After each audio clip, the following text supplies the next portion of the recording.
Salut à tous, c'est Kazin, j'espère que vous allez bien. Aujourd'hui, petite vidéo pour essayer de évaluer, de voir les différents défauts que peut avoir une carte Pokémon.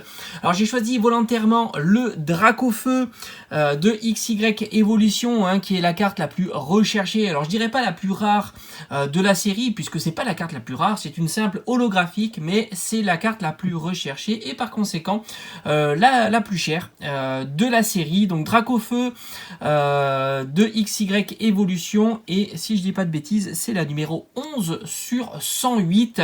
Donc voilà, aujourd'hui, petite vidéo où on va essayer de scruter, d'identifier les différents défauts qu'il peut y avoir une carte pour savoir une évaluation assez globale de son état avant tout simplement une certification. Parce que c'est évidemment intéressant de faire certifier, noter, grader les cartes les plus rares de votre collection. Et évidemment, le Dracofeu du set de base réédité sur XY Evolution fait partie de ces cartes qui sont gradables et qui ont un grand intérêt puisque voilà, la valeur peut être multipliée par 2, par 3, voire par 4 suivant sa notation. Alors on va aller regarder, chercher, traquer les moindres petits défauts, parce que c'est pas parce que la carte est sortie de booster qu'elle est exempte de tout défaut. Ça, c'est évidemment une erreur à ne pas commettre, surtout que les cartes holographiques ont souvent différents défauts.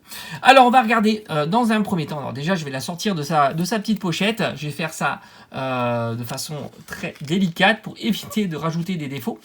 C'est vraiment très important lorsque vous tirez une carte de tout de suite la mettre sous sleeve, voire même sous top loader, et ça permet d'éviter les chocs au cas où si elle venait à tomber. Alors la première chose qu'on va regarder, c'est ce qu'on appelle le silvering, c'est-à-dire que tout simplement le bord de la carte peut être légèrement brillant, argenté, parce que tout simplement la carte est 100% brillante et il y a une impression qui est faite pour colorier une partie de la carte et laisser à nu les parties holographiques. Donc c'est pour ça qu'on peut avoir du silvering. Donc il suffit de regarder en détail la tranche et de voir si elle est parfaitement nette, sans compter que les cartes sont découpées et ça participe à ce silvering. Donc il suffit tout simplement de l'incliner, de regarder. Comme je vous ai dit, on va faire ça en deux étapes. La première étape qui se fait, on va dire globalement à l'œil nu avec une lampe pour pouvoir justement avoir des informations sur le bord de la carte. Puis après, je vous ferai une analyse plus en détail et on verra avec un petit matériel que j'ai acheté pour quelques dizaines d'euros. Alors le silvering, c'est une chose. Après on va aller regarder le dos de la carte pour voir si il n'y a pas des points blancs. On va aller traquer les points blancs, les griffures. Alors évidemment normalement il y a peu de griffures puisqu'elle sort de booster. On va l'incliner comme ça, on va la mettre à la lumière. Alors vous pouvez prévoir aussi une petite lampe de poche. Voilà, j'ai ça aussi. J'ai une petite lampe qui permet justement d'éclairer et de mettre en relief les différentes griffures, strikes que pourrait avoir la carte. Pour l'instant, je détecte peut-être un petit point blanc ici. J'ai l'impression qu'il y a quelques petits points blancs. Voilà, ici on voit un autre petit point blanc sur les bords. C'est vraiment le défaut principal que l'on retrouve sur les cartes. Ce sont les points blancs sur le dos de la carte. Après, on va aller s'attarder à la partie holographique. Donc évidemment on peut regarder aussi s'il n'y a pas des défauts d'impression, s'il n'y a pas des endroits où il manquerait un petit pixel de couleur, et on va aller regarder là aussi tout simplement. Hop, ici la partie holographique pour voir s'il n'y a pas de stripe. De stripe, ça veut dire tout simplement des griffures, des défauts d'impression. Sur la partie holographique, ça a l'air plutôt pas mal. Ça brille bien. Il y a pas de, j'ai pas l'impression d'avoir de gros défauts, mais là aussi on va aller scruter la carte. L'incliner, bien regarder. Bon, là on a fait une analyse grossière que tout le monde peut faire sans matériel. Donc je vous répète, les bords avec le silvering, le dos de la carte, les points blancs. On pourrait regarder aussi la partie holographique pour voir si elle est parfaitement réalisée, s'il n'y a pas de griffure ou de stripe. Alors évidemment il y a des défauts plus grossiers, des pliures, des choses comme ça, mais sortie de booster, heureusement il n'y en a pas. Après, donc une fois que j'ai réalisé cette analyse grossière, on va dire, qui permet déjà d'avoir une bonne information sur l'état de la carte. Franchement, ça nous donne vraiment une belle information, les points blancs, etc. Donc là, visiblement, de ce que j'ai vu, j'ai pas l'impression qu'il y ait beaucoup de silvering. elle n'est pas spécialement grattée sur les bords dû à la découpe. J'ai pas l'impression qu'il y a des gros défauts de stripe. J'en ai peut-être vu un petit ici.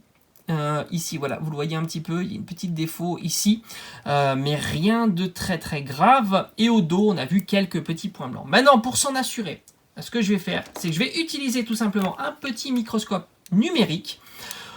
C'est un grossissement, ils disent x40, voilà, c'est plutôt nickel. On va aller même voir les petits pixels de couleur, hein, sur la carte.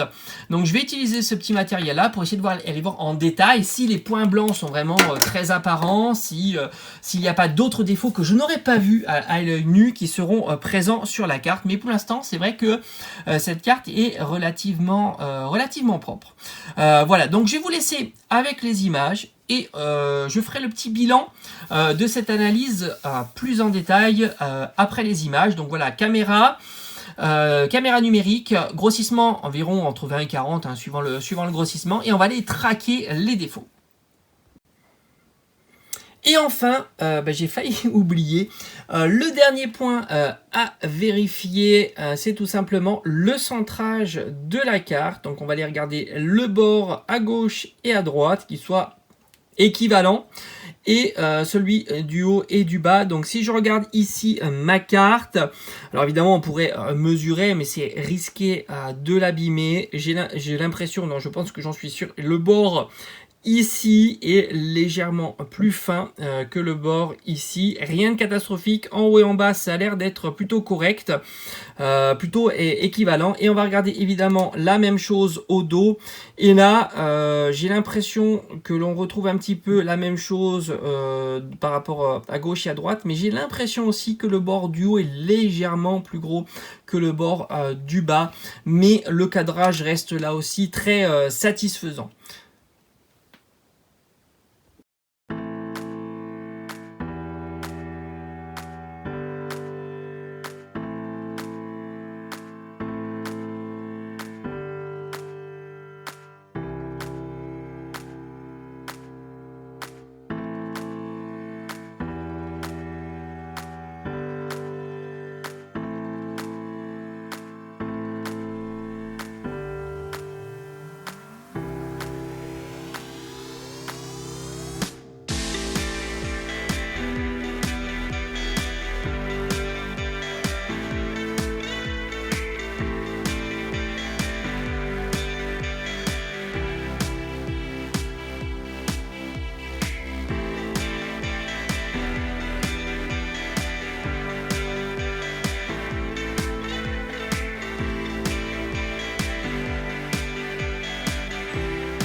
Donc voilà, comme vous avez pu voir sur les images de la caméra, bon c'est un petit peu compliqué parce qu'il y a beaucoup de luminosité, hein, parce que forcément là il y a les LED qui vont éclairer la carte, parce qu'il faut qu'elle soit quand même éclairée, il faut qu'on soit assez proche, donc ça bouge un petit peu, on est sur du grossissement x20, x40.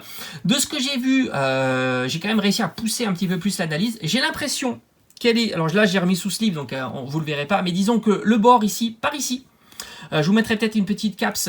J'ai l'impression qu'elle est légèrement grattée. Voilà, ça c'est un défaut que j'avais pas vu à l'œil nu. Donc ici on a un petit peu de grattage.